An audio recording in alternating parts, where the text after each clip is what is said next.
பசிக்குது. என்ன பண்றது? யாருமே வேற வீட்ல இல்ல. அம்மாவும் இல்ல. ச்சே. சரி சீக்கிரமா நண்டு போறேன். சரி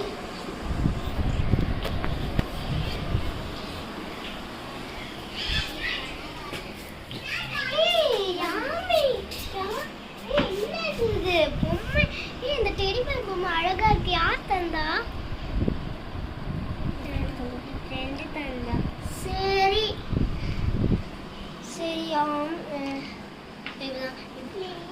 இப்பதான்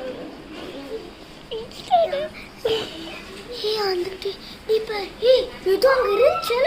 யாமினி நீ வந்தாங்க யாருக்குமே வா. நம்ம இந்த வெளில போகலாம். மக்களே இந்த வீடியோ நெக்ஸ்ட் பார்ட்டில்